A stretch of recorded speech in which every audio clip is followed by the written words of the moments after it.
Hey guys, this is the FPL Tips team and welcome back to another Fantasy Premier League video. In this video, we will go through the Game Week 2 stats. We will give us our review. We've watched a couple of games. We've looked at a couple of things. We'll just address them quickly. What our takeaways were from this Game Week. What is to be looked out and looked into this Game Week. And then that will help you plan your future Game Week better. Without Yeah, wasting time, hello. let's get into it, I think. Let's get started. I think we have quite a few talking points from this game week. We Let's can start go with the picture review. by picture. Yeah. I think both of us did not stay up to watch the Nottingham Sheffield game. It's pretty much irrelevant as of now in terms of players. But the one thing that stands out, Nottingham still managed to have one about 1 plus xg, almost 1.5 xg against Sheffield. Again, Sheffield do look like a weak defensive team, something that a team that is playing City next game week and could be a prime fixture for not only captaincy but some of our transfer targets as well. Yeah, and I think with respect to the game, I mean, I didn't watch it because I personally don't like watching games where clean sheet needs to be the priority, and I really didn't want to watch it. And I think just at the start of the second half, a lot of people would have tuned out after Turner lost his clean sheet, and pretty unlucky, I guess, because Sheffield didn't have too many like chances there. XG was pretty low as well, so. Nottingham Forest look decent defensively, and I think every now and then we can call upon Turner in like decent home fixtures to fill in for our main keeper. That's what I could see from that game. People were just a little unlucky to not get clean sheet in this game. Yeah, I agree. I think I think a couple of other players to bring up from the Nottingham Forest and Sheffield game. I think Aurier had 2 assists, but his stats were not uh, like outstanding or something. He did have 2 assists with yeah, let I think yeah. 0.24 Yeah, 0.24 expected exactly. assists and one big chance created. And I think Avoni is another person to look at when fixtures clear up because he also had a goal, he had a shot in the box, one big chance, and also 0.29 non-pen xG. So I think these two players were two players who stood out. But again, with fixtures reading United away, Chelsea away, and City away in the next 3 games, I think it's still in a void. But you can keep an eye on these players who could become an option Yeah. once the Warriors just 4.5, Avoni is 6.5, so they can be decent enablers once the fixtures clear up for Nottingham Forest, and they look a decent defense. So maybe worth looking at once the fixtures clear up. Okay, that being said about Nottingham, I think that's pretty much about that game. I watched the Wolves versus Brighton game. I was attached because I didn't have Mitoma, so I was hoping that they did not score a lot of goals. But Brighton, again, they showed signs of good attack, and Wolves showed signs of being a poor defense. We discussed this pretty much earlier preseason that Wolves will not be a good defense, and they showed signs for that. There was one player that stood out for me, which was March. He looked good. He's the best stats in that game. Non-pen XG of about 0.84 or 0.85. He had 5 shots, 3 inside the box. He had about 2 big chances as well. So he looked good and he's pretty nailed as well. So that's the only player that caught my eye. Mitoma was good as usual, and Pedro did not start. Another talking point to if people are interested. I think it was a tactical reason. Deserby clearly said that he does not fall back, he does not drop back and deep enough to defend for the ball. I think going Yeah, ahead, even when he came on, yeah, even when he came on, I think maybe the game was done by that time, but he was quite lazy and he was not tracking back and he was just sticking to the wing. yeah, Where like Mitoma wasn't there at that point, he was just sticking to the wing and not really contributing too much, especially defensively, which Deserby also brought up in his reasoning for Pedro not starting. yeah, and I think this will be a tactical thing going ahead. So, I mean, even if he starts the next one, there's no guarantee that he starts the games going ahead, and which is why he's sort of on a sell list for me this time. I wouldn't really take or think too much about it. I think sell, there are better options emerging, so that's something to take away. Wolves, although despite being a weak defense, they still showed signs of a good attack. They registered 2.5 plus xg against Brighton, which I think, if I read it the other way, I said it last time as well. Brighton don't look the side they were last season. They're defensively not that great. So people who are like banking on an Estupiñán clean sheet or maybe going for the keeper, I don't think it's worth it. Against bigger sides, I think Brighton will concede more. I think we were a little lucky also with respect to Estupinian because his he had 0.05 XG Yeah, expected assist and Mitoma just scored that worldie of a goal. So he just registered a big chance in that also. But he was not very creative. He was involved in the box a little bit, got 2 shots in the box, 2 chances created, and had scored a goal and an assist. So like he overperformed an XGI of 0.28. He got two returns, so he was a little bit overperformed, and we were all lucky to get those returns from Estupinian, to Yeah. be honest. But I think Mitoma and March looked really good. Yeah, as you said. Yeah, I think they look the best to like get from that team. Nobody looks that Yeah, especially with shaky. March also like not getting a replacement for now. Yeah, Kudus is off, so I think with respect to that's that, also like minutes nailed in for him. He's the one who'll start this. I think, yeah, fair. I think yeah, that's a he fair looked point. really good. Yeah, One more touching point is Enciso. I think he also had a few. If you can take up the stats, I think he also had a few contributions. He started this game and he was quite lively. Had point 0.2 non-pen xG and 0.58 expected assists, and he had two chances created, two big chances, two assists. So he was quite good, quite lively. It contributed in the attack. So maybe if he gets more minutes assured, and with Joao Pedro being in and out, he could get more minutes and could be worth looking at. But again, the minutes risk is probably a bit too much for us to look at. But he yeah. did perform well in this. I think Enciso again minutes risk is an issue. But the rest it looks good. I think there's no problem with the rest. Minutes is what the problem looks like to me as well.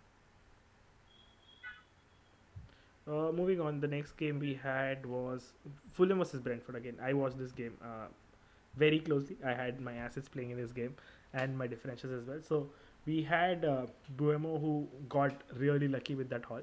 Last minute tap in goal on the counter. He got one penalty again. Nothing against it. So if I can bring up his stats as well, if while I tell you guys, the game was decent. He doesn't look like the main guy to it. Everything I see during the game, Visa is the center to everything. Going ahead, honestly, if I had to pick one, Visa is the guy because he's much more nailed on in terms of uh, he's just more focal to the Brentford attack. I think that's what I Yeah, take if away you from can this see game. the stats, I think 1.41 non-pen XG, and he's top among all strikers, Yeah, all players this week. He's top among all players for the first 2 weeks put together as well. Not much creativity, creative wise, but he's very central. Six shots in the box, two big chances. I think with the fixtures, I think I'm pretty much looking at him as an option to go away from Joao Pedro to maybe Visa, because I think their fixtures are great as well. And Brentford are playing really well. Even without Tony, I think they created 3.16. They had 3.16 XG in the game. So I think they're surely a team to go with, either Mbumo or Visa, both very cheap and great options to go with. yeah. And apart from that, I don't think there was anything in this game to discuss. Fulham looked bad in general, despite even Paulina coming on. They look very leaky. So again, a team to target for me. That's all I take away from that. Brentford looked Yeah, defensively they were decent. probably worse for XG also. So I Yeah. think defensively also your team can, maybe Newcastle were worse, but they played against City at the Etihad. But the worst, No, no. like Newcastle were not the worst. City just registered for 1.3. XG, Yeah, 1.23 xg. Newcastle have 0.26 XG. Oh, as in registered? Yeah. Oh, I thought yeah, conceded. They were Newcastle not the worst team. registered 0.26 XG, while Fulham registered 0.40, but Newcastle played City, of course, at the Etihad. Yeah. So it's a City different looked fixture. like the Fulham best played at defense as well. home against Brentford, and so when you want a defense, also you can target Fulham because Mitrovic has left now, and I'm not sure Jimenez is uh, still that player who can like get so many goals this season. So I think they're also a team to a target when it comes to your defenses, Clean sheets. and I think it was very much Pinnock got a clean sheet, Flecken got a clean sheet. All these owners would have been happy with the clean sheets their Yeah. players got. Moving on, the game you watched, Liverpool versus Bournemouth. Yeah, What I you say? think I can take up Liverpool Bournemouth. Bournemouth started very well, and Liverpool still looked very leaky. Bournemouth has an XG of 1.39 put together, and they probably should have scored another goal. Alisson was brilliant at goals, so I think that prevented them. And after Liverpool were actually down to 10 men, there they had more control of the game. Before that, I think it was more open, and Bournemouth were getting their chances. And when it comes to Liverpool attack, I think Salah, Diaz, Jota all look great. All had quite quite a few number of shots in the box and chances and all of that. Jota, I think, looked really good, and he was in my team. And I'm glad that Jota got that haul because I don't have either Mbumo or Mitoma. So I think covering that with Jota really was crucial for me this week. 0.69 non-pen XG, 0.12 expected assists. He's quite central. So 4 shots in the box, one big chance. And if Liverpool continue with this formation, I don't think Nunez will break through very quickly now because Jota has looked quite solid. in this game. I think he'll start the next game as well. So I think I'll be holding him and might be a target to look at and point. And I think Diaz also looked really good. Diaz had 0.42 non-pen XG, 0.22 expected assists, two chances created, two shots in the box. His finishing is great. So you can count on him to get goals from less XG shots as well. So I think Diaz is also very crucial to the way Liverpool attack. So I think he was also good. Salah, on the other hand, was relatively quiet when it comes to without the penalty. I think he had three big chances, out of which one was Two a from the penalty and the penalty, other yeah. was a parry. And he had one more big chance other than that. He created three. He had three shots in the box, created two chances. So he was relatively quiet when as compared to Jota and Diaz. But I think all three will get their share of goals and assists when you go ahead. And I feel quite confident that this will be the front three for the at least the next few weeks going Yeah. ahead until Europa League kicks in. Maybe Nunez will become the main player in the Europa League. So I think mostly it's these three, and maybe Gakpo can come and play in the front Midfield, three yeah. once in a while. So And the minutes risk is still there, but for now I think Jota and Diaz are options to look at, because I think after game week 4 Liverpool have quite good fixtures to and you can target the defenses there. So yeah, that's what and I was that's where just I saying, am yeah, looking. regarding Jota, one thing again we discussed this earlier as well, that this game does not require a lot of pressing as such upfront. So if Darwin doesn't start this one, it really signifies that Jota is probably the first choice forward that is going to start most games, and you can now start looking at alternatives or maybe get in a Liverpool player which could be Jota going ahead, and he looks like a Yeah, one hungry more thing person as well. I'd like to point out about Jota. I was looking at the game and I was watching with a feeling that Jota will probably get subbed off at the 60th minute, but he didn't. One was probably because of the red card, and Liverpool held on to him, and he was still very important, because once Liverpool are down to 10 men, you need that defensive work rate Press, as yeah, well. you So need I the think work rate as well. Yeah. Jota, one thing with this is the work rate, and the other thing was Klopp also mentioned that Diaz towards the end of the second half looked quite tired. He wasn't the same player he was in the first half. So there might be situations where Diaz could be Subbed off. substituted for Nunez and Jota could play on the left. So these are things to note, and I think Jota is a decent shout especially after the next two fixtures. I think when the fixtures clear up. So keep an eye on Jota and jump into him at the right time. I think he'll probably pay off. So we can go to Yeah. the next. Moving on, Tottenham Manchester. I think everyone watched this game.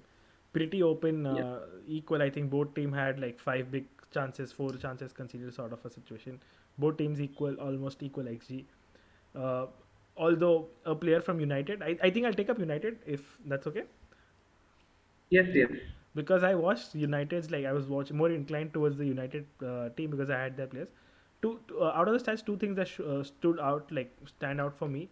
One was Shaw's numbers. Shaw had six chances created this game week, which was absolutely something out of nowhere because I didn't see that in the game.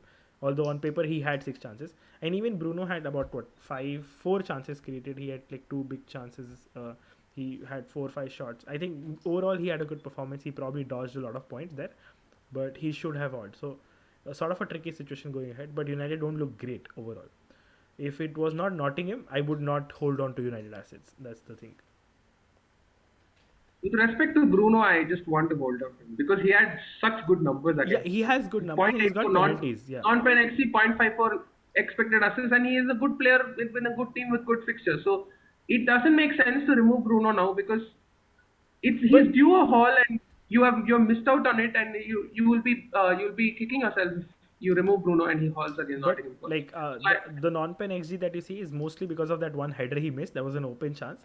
I think it's pretty yeah, much that was a skewed point because 5 of that XG as well. chance. Yeah, yeah. And he was Yeah, but not still involved in the box a lot. he did have three shots in the box, one big chance, But and other than that, he had four chances created, two big chances created. So he was very central, and like we predicted, this was the game for Bruno. But yeah, this was the game for Bruno. unfortunately, the points weren't there, and he returned. He could have on another day he could have returned with a haul, and but this game he just returned with 1 point. So it's quite unlucky, and I'm very I'm strongly holding on to Bruno for Nottingham Forest. He's nowhere But close to leaving, especially before this fixture. Same with Rashford. I think Rashford also had, especially in the first half, he had three shots in the box, two big chances, and I think he also could have maybe got a goal or two on another day. So I think United, you'll just need to be a little more patient and surely not remove them before Nottingham Forest at home. No, but it is a And on question. the other hand, Shaw, I think is still around. I am actually looking at removing Rashford this game week, and we'll talk more about it in the preview because I don't think I've always seen Rashford as a streaky player.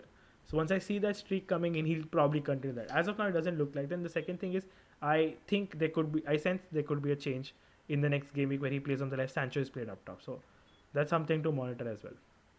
I think he's better off coming from the left, and I Yeah, think every he is, United but would have used that. again, So I'd say I'll watch Rashford and Bruno next week and maybe remove the player I feel less confident about. At the moment, I can agree with you. I think I'm a little more confident with Bruno than Rashford, yeah. but I'd say both of them are holds for this week at least. Yeah, maybe And this week. But if you there is a case because there's a City player playing against Sheffield United. Despite how much ever the ceiling is, Nottingham are not that bad a team defensively as bad as Sheffield, and uh, we will talk about that. But again, there is a genuine case to be made in terms of in yeah, terms of but a I transfer wouldn't to be feel done. confident.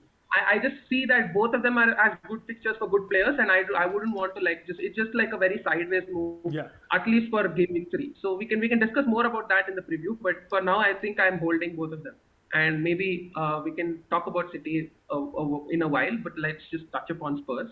For Spurs, I think Madison and Son were quite decent, and Madison had 0.10 non-pen xg, 0.25 expected assists.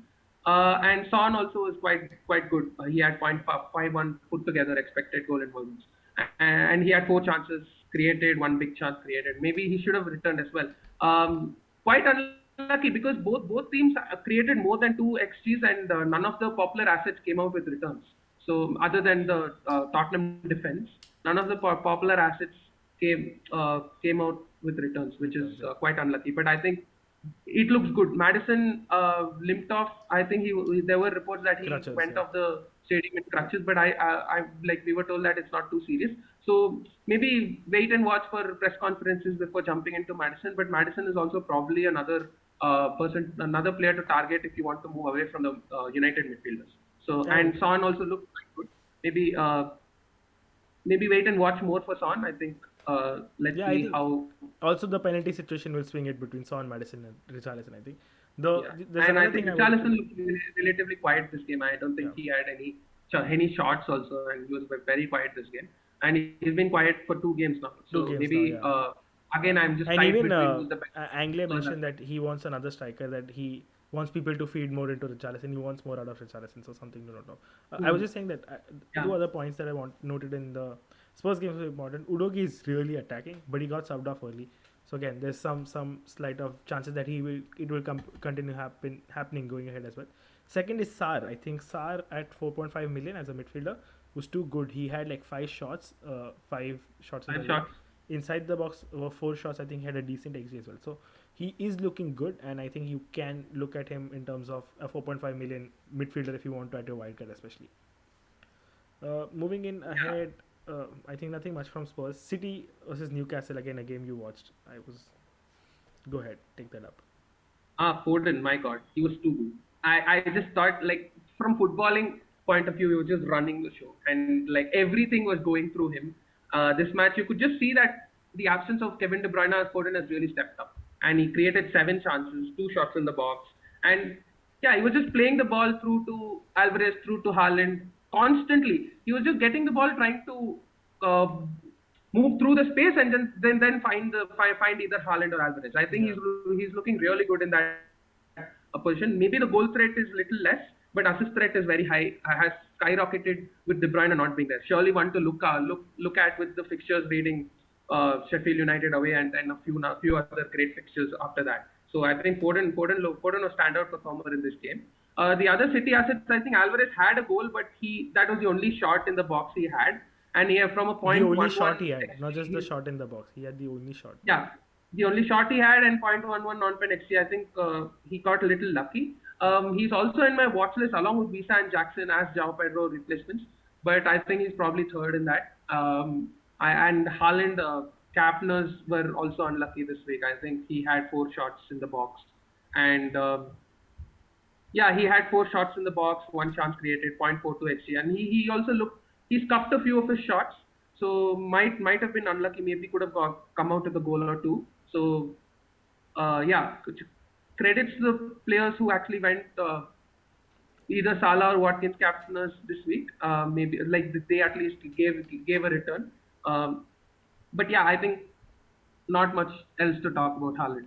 Yeah, and Newcastle nothing. assets, I don't think they were creating too much. I think we have Trippier stats, and he had just 0.07 XA one chance created, and this was just a game against City, and it's just an anomaly that Newcastle went through. And I think after game week 4, that fixtures are very good, and Trippier is again one player, one person to target. Maybe Isak is also one person to target, Yeah, but Isak and Wilson both didn't have any shots, so this is not a game you can judge them from. So yeah, I think we can proceed to Villa versus the other Everton, fixture. the game I was most maximum interested in because I captained Watkins against the popular Haaland captaincy. It did work out, yes. Watkins did, but he was dodging points right, left, up, down. He didn't put a good performance. For Watkins, there's also he's off penalties now. He did not have a lot of shots, so he was more in the linker play rather than being in the box. He was also unfortunate in the fourth goal. I think he should. It was an easy tap in where he could have been there if not subbed off. But again, overall, not a great performance by Watkins. Even Diaby did not look that great. But the other takeaway is that Everton are very bad. They have like four injuries: McNeil, Iwobi, DCL. Mostly their midfield, like core attacking units and midfield setup units are out. They're defensively poor. They're attacking wise poor. So I think you can not only bank your team to get clean sheets against Everton, but also try to target them because they've also started to play much more attacking despite a depleted squad. So that's the only thing I think which were a takeaway from Aston Villa versus Everton. Pretty much decent. I think I thought Bailey Bailey scored. was good. Bailey was good, but again he was against Young, so I would not look too much into it because that battle 1v1 isn't the best, to be honest, to be in comparison. I didn't watch the entire game, but from what I watched, I thought Bailey and Diaby were just, so both of them can play either wings, right? Yeah, they So can they play were either just wings. switching wings every now and then. So we don't know where they'll be targeting. But Bailey looked really good this game. He had one chance created, one big chance created, Yeah, and two shots in the box, one big chance. So and he had a good, he had one as his non-pen XGI. So he was quite good, quite central also. And I think Watkins' link-up play will suit Diaby and the other winger, which is yeah. I probably think Bailey that will more. suit Bailey more. But and at 5.5, last year he was someone who didn't pay off. But at 5.5, he comes at a very nice price if you want an enabler. But maybe I think we need a few more starts from Bailey, a few more lively performances from him, getting involved with the chances. Then I think he could be an enabler. But for now, I think Yeah, mostly Watkins and Diaby were the talking points. Diaby also was quite quiet in this match. yeah, and that's about it. I think Everton versus Aston Villa, the last game, West Ham Yeah, versus I'm Chelsea. yeah. uh, as I mentioned, if there's James Ward-Prowse, it is impossible that he goes without an involvement against Chelsea, and he did give an assist. Chelsea defensively were not the worst team, but again they conceded poor goals. We shouldn't, apart from one goal, I think we shouldn't have considered the other two. So that's something to take note of. Chilwell also got subbed off around the 60-minute mark. I'm not Yeah, sure of the Chilwell was subbed reason, off in the 60th. but he got subbed off around the 60-minute mark, and But he still had great stats from the yeah, game. He great had stats. Yeah, 0.49 x assists, 0.23 x non by XG goals. I think again unlucky with not getting a return from him. But yeah, I just think it's the game. I don't think he was really involved other than just getting a few chances, creating a few chances. He was not playing at his best. So and Mudrik was probably the replacement who they needed yeah, yeah. to chase that one goal. Also, he was subbed off as soon as the second goal was conceded. And overall, I think Chelsea were looking good in possession. And it's just a game that they probably should have scored another goal or two and not conceded those two goals. It's a game they should have won 3-1 rather than lose 3-1. And Jackson, again, I think he looked quite lively. One thing I don't like about Jackson is he didn't have a big chance. So I don't think he's taking too many shots from inside, and he's very lively. He's great with the ball. He's pacey, but I just don't see that end product from him as of yet. He had a good header of Chilwell's cross, which he just hit it up. He didn't keep it Yeah. down, and yeah, he looks lively, but he still doesn't look assuring to be the pick. And he had 0.79 non-pen XG, and the fixtures read Luton home, Nottingham Forest home, Bournemouth away, and surely one to look at. And I'm just like very debating about whether to go with Jackson or Vista. And So, in yeah, terms I of just Jackson, think I think he's pretty. It's also because of his age and experience. I think there were certain chances where if there was another striker who would have scored, he missed complete sitters at times. So, but he's still one of the most focal player where he's attracting the ball the most. If there is a Chelsea attacker you want to get because of the fixtures, I think it's only Jackson to look at. Uh, probably Gusto was in the that. one. I think Gusto was One more decent, but thing he was I'd not. like to Yeah, point out before Gusto is I thought Sterling was brilliant this game, and that really is something that is a positive sign to maybe go into Jackson, because on another day I think Sterling would create more chances to Jackson, but Sterling was just like he was so good on the ball, and he was like it was very difficult for the West Ham defense to handle Sterling, and if he continues in this confidence, I don't think Sterling is taking too many shots from the right from as a right winger, but that could play into Jackson, and Jackson could get more chances because getting more Chelsea chances. Yeah. lack that player, especially with Nkunku's injury, and Sterling is finally starting to step up, and he could become someone to look at, and someone who could also supplement Jackson, and that's why I think Jackson is a little more promising. It could be. So I don't really heavily rate Sterling. I mean, that's sort of a bias. But again, he looked lively. He was fast. I think he had a decent number of penalty area touches as well, and number of shots taken were low. But he had like couple of chances created for Jackson. Yeah, that's exactly two of the chances that were created for Sterling were complete easy sitters, and Jackson missed those. So that's something to watch out for. Gusto again. I was talking about Gusto. He was decent, but again, not extreme creativity. So at 4 million, you will get maybe just a starting Chelsea player. I don't think we will keep a lot of clean sheets going ahead as well. That's sort of a dicey thing. And attacking returns, I don't expect a lot from Gusto. I just feel the same. He was as defensive as Colville. So I think if you have that point 0.5 more, you can have a more assured Yeah, starter.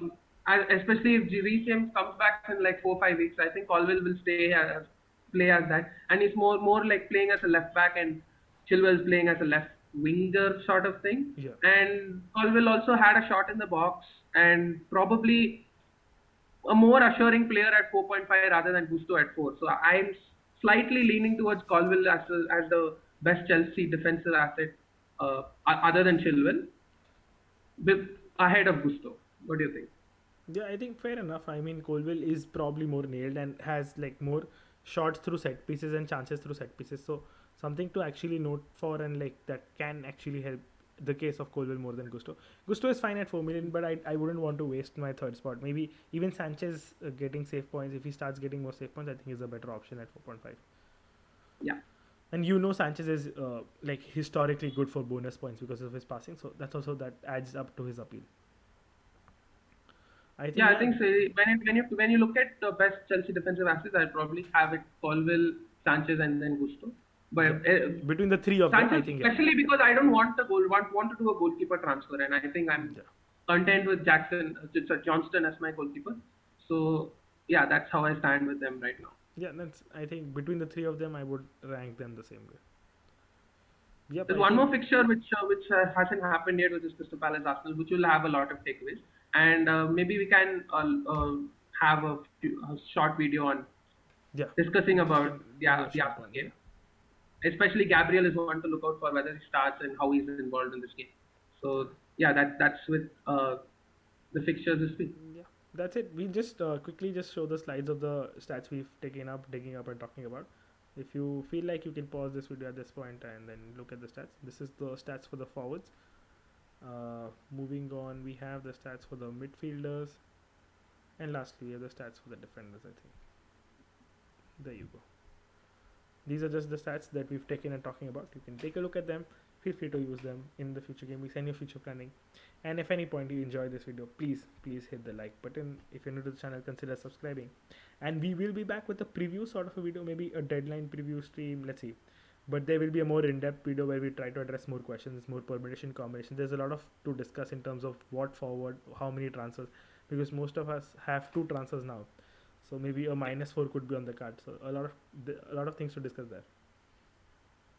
Yeah, and Yeah, we'll come back with a more detailed video in the preview yeah. soon this week. On that note, we'll wrap it up, guys. This is FPL Team signing off. Cheers. Bye.